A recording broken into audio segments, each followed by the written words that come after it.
Assalamualaikum warahmatullahi wabarakatuh. Oke, kita lanjutkan saja ceritanya. Just. Bab 305-306. Bab 305 masuk akal. Justru karena inilah orang-orang ini berpikir bahwa setelah Xie Jing mengambil alih kekuasaan, dia tidak dapat terus menghasilkan uang, dan kejadian masa lalu tidak diketahui. Tapi sekarang, mereka tidak bisa duduk diam. Diam, semuanya. Xie Jing membanting meja dan meraung. Ruang konferensi menjadi sunyi. Kamu sudah melakukan hal kecil itu.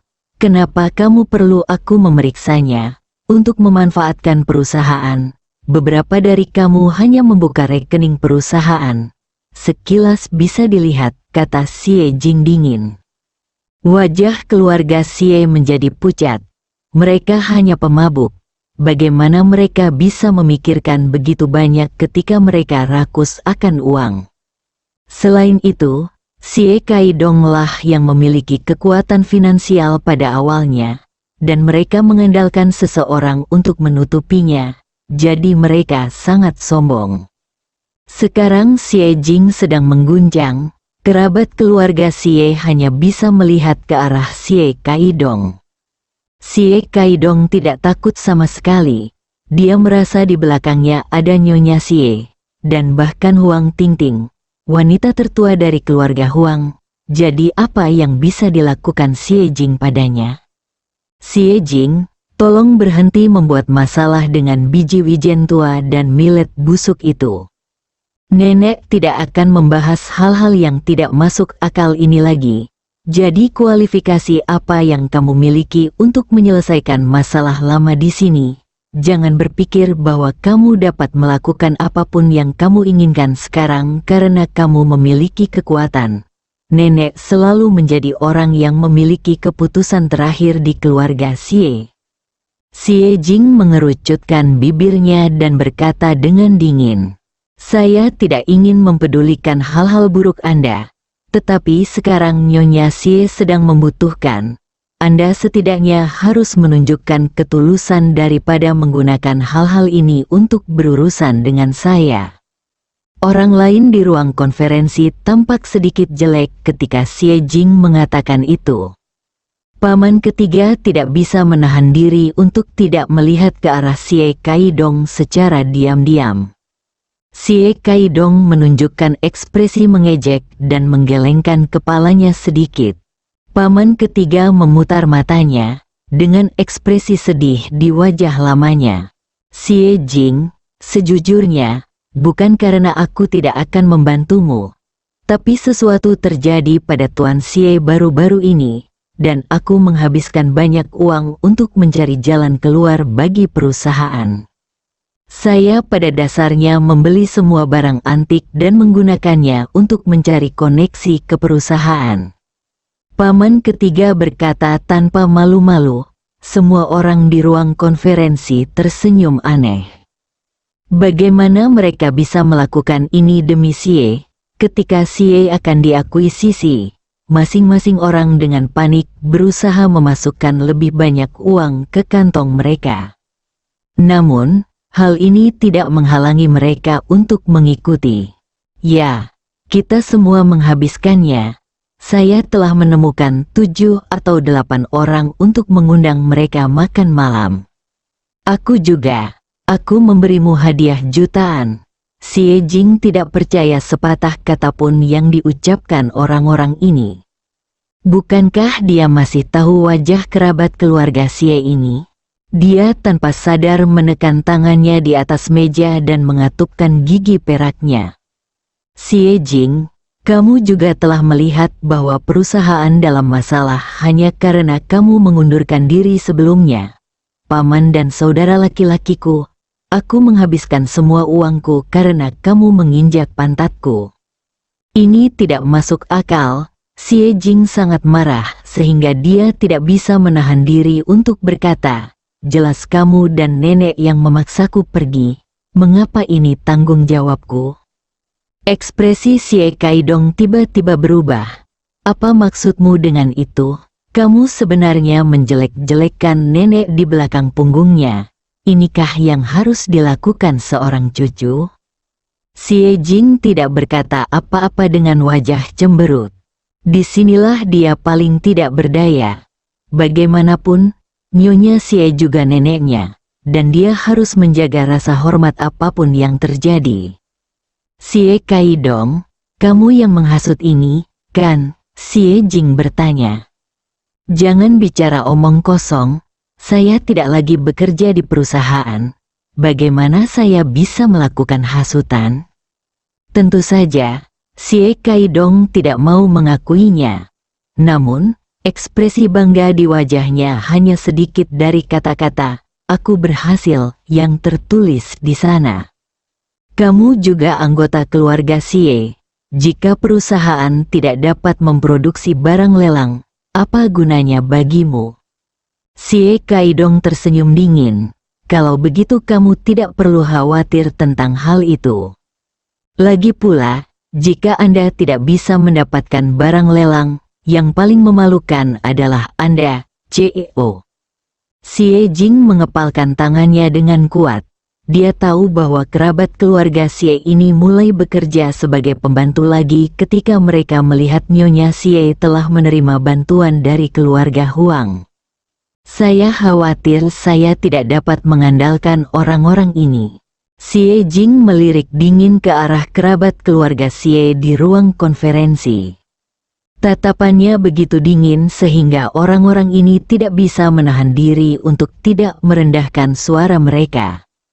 Jika kamu melakukan ini, aku harap kamu tidak akan menyesalinya suatu hari nanti. Xie Jing meninggalkan ruang pertemuan tanpa mengucapkan sepatah kata pun. Baru setelah dia pergi sebentar, suhu di dalam ruangan sepertinya mulai meningkat.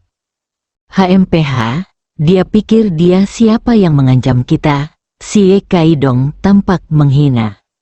Seolah-olah dia bukanlah orang yang tertekan oleh momentum tadi dan tidak berani berbicara. Yang lain berbicara satu demi satu, mencari alasan atas kepengecutan mereka sekarang. Namun, paman ketiga berkata dengan sedikit cemas, "Xiao Dong, kami telah melakukan semua yang kamu katakan. Apakah kamu setuju? Bisakah kamu benar-benar menghasilkan barang lelang berkualitas tinggi?" Dia juga memahami bahwa jika keluarga Xie membeli kupon lelang ini, mereka, kerabat keluarga Xie, juga akan mendapat manfaat darinya di masa depan. Jika Xie Kaidong tidak memberitahunya sebelumnya bahwa barang lelang itu lebih baik daripada milik babi, maka paman ketiga mungkin akan benar-benar mengambil hartanya. Xie Kaidong menepuk dadanya dengan ekspresi tegas di wajahnya. Jangan khawatir, sama sekali tidak ada masalah. Dia menunjukkan ekspresi bangga. Ini adalah sesuatu yang dipilih secara pribadi oleh Nona Huang. Ini pasti akan membuat keluarga Xie kita menjadi blockbuster. Bagus, bagus. Paman ketiga mengangguk. Sekelompok kerabat keluarga Xie berkumpul dan memuji Xie Kaidong sambil tersenyum. Sekarang, Nyonya Xie masih berkuasa, dan dia telah mendapatkan dukungan dari keluarga Huang, keluarga kelas 1. Meskipun Xie Kaidong tidak memiliki posisi, pengaruhnya tidak kecil.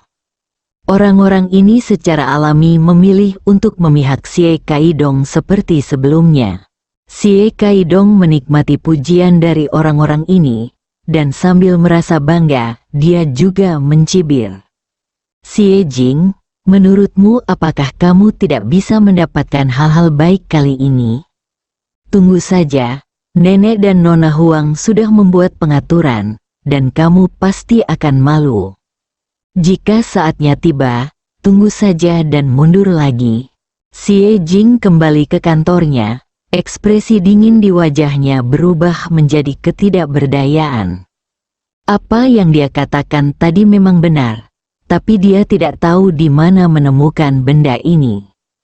Tiba-tiba, sebuah ide muncul di benak Xie Jing. Jika itu adalah Ye Yan, apakah ada jalan keluarnya? Saat berikutnya, dia terkejut. Baru sekarang Xie Jing tiba-tiba menyadari bahwa sejak perjamuan bulan purnama pertama, setiap kali dia menemui kesulitan, Ye Yan akan berada di sisinya dan menggunakan koneksi yang dia buat dengan cara yang tidak diketahui untuk membantunya. Xie Jing tidak tahu apakah dia akan seberuntung dia sekarang jika dia tidak memiliki koneksi yang berantakan itu. Bab 306 Zuo Jinfeng ada di sini memikirkan hal ini. Xie Jing menggelengkan kepalanya. Aku benar-benar gila, bagaimana mungkin aku berpikir begitu? Xie Jing selalu percaya bahwa meskipun dia hanya memiliki kemampuannya sendiri, dia dapat menyelesaikan masalah itu hanya akan membutuhkan lebih banyak waktu. Pemegang saham yang mengakui sisi Xie akhirnya membiarkan dirinya kembali dan terus menjabat sebagai presiden, dan juga menyerahkan lebih banyak kekuasaan kepadanya, yang merupakan bukti terbaik dari kemampuannya. Di malam hari, di meja makan, Bu, tolong buatlah janji dengan teman wanitamu dalam 2 hari ke depan. Qin Fanglan tertegun sejenak. Apa yang kamu lakukan? Bukankah Tuan Xie akan berpartisipasi dalam lelang amal? Bantu saya bertanya apakah saya dapat membeli 1 atau 2 perhiasan dan barang antik kelas atas dari mereka. Kata Xie Jing. Qin Fanglan sedikit enggan. Dia mendapat masalah karena video sebelumnya, dan orang-orang selalu menggunakan ini untuk menertawakannya. Oleh karena itu, setelah kembali dari kota dia tidak menghadiri pertemuan wanita manapun. Bukankah kita sudah meminta keluarga Xie untuk bersiap? Xie Jing menghela nafas dan menceritakan apa yang terjadi hari ini. Qin Fanglan sangat marah sehingga dia meletakkan mangkuk dan sumpit di tangannya. Orang-orang ini sangat tidak tahu malu. Bagaimana mereka bisa menindas orang lain seperti ini? Yang paling tidak bisa dia tanggung adalah penghinaan seperti ini. Apa gunanya membicarakan ini sekarang? Prioritas utama adalah menyelesaikan masalah dengan cepat. Xie Jing berkata, kamu dan ayahku tidak menyentuh ini sama sekali. Jadi kami hanya bisa bertanya pada temanmu. Qin Fanglan menabung uangnya, atau membeli tas dan pakaian bermerek, atau kosmetik dan perawatan kulit. Xie Chengqian sangat menyukai barang antik, tapi sayangnya dia terlalu terkontrol sehingga tidak punya kesempatan untuk berbelanja.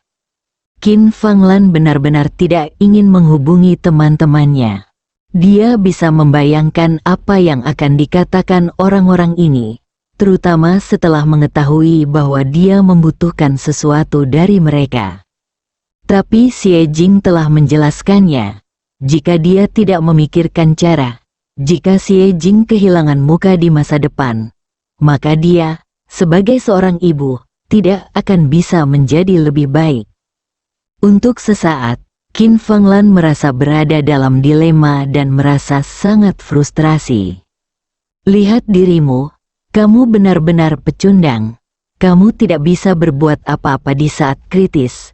Apa gunanya kamu? Ye Yan sedikit menyipitkan matanya. Apa yang kamu lihat? Cuci piring setelah makan. Kamu hanya bisa melakukan pekerjaan seperti ini.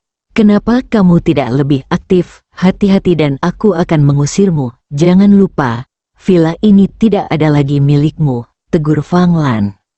Xie Jing mengerutkan bibirnya tapi tidak berkata apa-apa. Kejadian di Jinwan KTV selalu ada di pikirannya. Dan dia selalu merasa sedikit tidak nyaman, jadi dia tidak berpikir untuk mengatasi laminitisnya. Ye Yan melirik wajah Xie Jing yang tanpa ekspresi dan menghela nafas dalam hati. Lupakan saja, bukankah itu hanya pekerjaan biasa? Ye Yan berdiri dan pergi ke dapur tanpa berkata apa-apa. Dan kamu, aku selalu tahu kamu seperti labu yang membosankan. Apa gunanya aku menikahimu? Qin Fanglan masih marah dan menuding Xie Chengqian. Xie Chengqian tersenyum pahit karena takjub. Dia sudah lama mengatakan bahwa dia ingin kembali berburu beberapa barang antik, tetapi dia selalu dimarahi. Sekarang lebih baik, tapi itu salahnya. Baiklah, Bu, jika kamu punya tenaga, mari kita pikirkan apa yang harus dilakukan. Xie Jing berkata dengan tidak sabar. Dia sedang tidak berminat mendengarkan keluhan Qin Fanglan di sini. Saat itulah Qin Fanglan melepaskan Xie Chengqian. Sesaat setelah makan malam, keluarga tersebut tidak berniat mengobrol sambil tidur. Mereka hendak kembali ke rumah masing-masing ketika tiba-tiba bel panggilan di pintu berbunyi.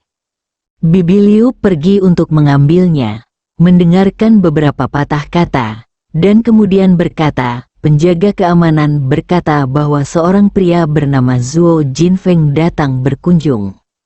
Tanpa menunggu Xie Jing berbicara, Qin Fanglan segera menjawab, kalau begitu biarkan Xiao Feng segera masuk. Dia sangat menyukai Zhuo Jinfeng sekarang, dia tahu cara berbicara dan menyelesaikan sesuatu. Yang paling penting adalah berkat Zhuo Jinfeng, dia menangkap kendali Ye Yan. Xiao Jing tidak hanya merasa tidak puas dengan Ye Yan, tapi dia juga mengambil alih kepemilikan villa. Setelah beberapa saat, pintu terbuka dan Zhuo Jinfeng masuk dengan senyuman di wajahnya. Xiao Feng, ayo duduk. Qin Fanglan menyapa dengan antusias. Sudah lama sekali saya tidak berada di sini. Saya kebetulan lewat hari ini dan datang untuk melihat-lihat. Dia duduk dan melihat ke arah Xie Jing terlebih dahulu. Xiao Jing, apakah kamu baik-baik saja akhir-akhir ini? Ada nada kekhawatiran dalam suaranya. Xie Jing tampak tenang dan mengangguk sebagai jawaban. Entah kenapa, dia tidak mempunyai kesan yang baik terhadap orang yang mengungkap Ye Yan. Padahal Zhuo Jinfeng sudah mengenalnya sejak kecil. Dia bahkan sedikit tidak senang. Lagi pula, Xie Jing sekarang menghadapi masalah. Kalau bukan karena masalah ini, setidaknya dia bisa mendiskusikannya dengan Ye Yan. Setelah banyak hal, Xie Jing merasa bahwa Ye Yan, selain terlalu sombong, masih berpikiran jernih. Setidaknya dibandingkan dengan Qin Fanglan, dia lebih cenderung memberinya beberapa saran yang berguna. Tapi sekarang, setelah dia baru saja menghukum Ye Yan, bagaimana dia bisa menundukkan wajahnya dan pergi berdiskusi dengannya? Namun, Xie Jing tidak ingin berbicara, tetapi Qin Fanglan sangat tertarik. Xiao Feng, Bibi harus berterima kasih dengan benar kali ini. Jika bukan karena kamu, Xiao Jing ku tidak akan pernah tertipu oleh serigala bermata putih itu. Dia memegang tangan Zhuo Jinfeng dan berkata sambil menghela nafas. Zhuo Jinfeng dengan cepat berkata dengan rendah hati, Bibi Qin, jangan katakan itu, saya tidak ingin kamu tertipu. Saat ini, Ye Yan baru saja menyelesaikan pekerjaannya dan keluar dari dapur. Ketika dia melihat Zhuo Jinfeng duduk di ruang tamu, rasa dingin muncul di matanya. Zhuo Jinfeng juga melihat Ye Yan, dan ketika dia melihatnya menyekat tangannya dan keluar dari dapur, dia merasa sangat lega. Sial, bukankah kamu hebat, bukankah kamu kaya, apakah kamu tidak kenal seseorang? Bukankah kamu sudah jatuh ke tanganku sekarang? Sayang sekali, mengapa Xie Jing tidak menceraikan pecundang ini? Lalu mungkin dia bisa memanfaatkannya dan membawa Xie Jing ke tempat tidur. Memikirkan hal ini, Zhuo Jinfeng mau tidak mau berkata dengan nada mengejek, Bibi Qin, menurutku orang seperti Ye Yan harus melakukan semua pekerjaan kotor untuknya, sehingga dia tidak perlu memikirkan hal lain. Qin Fanglan mendengus dingin.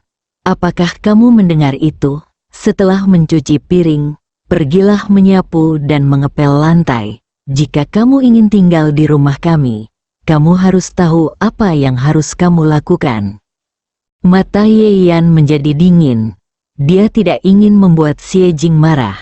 Tapi itu tidak berarti dia bisa dipermalukan sesuka hati. Jika kedua orang ini mengira mereka bisa menggodanya dengan santai, maka dia tidak keberatan membiarkan mereka menyadari kenyataan. Tapi sebelum dia bisa berbicara, Xie Jing meletakkan cangkir teh di tangannya di atas meja. Dia menggunakan kekuatan dan mengeluarkan suara, dang, yang lain memandangnya tanpa sadar. Ini benar-benar bukan urusanmu, naiklah ke atas. Xie Jing berkata dengan acuh tak acuh. Dia bisa saja tidak puas dengan Ye Yan, tapi bukan berarti dia senang melihat Ye Yan dipermalukan oleh ibunya dan orang luar. Ini tidak ada hubungannya dengan perasaan. Aku hanya tidak ingin mempermalukan orang ini. Bersambung.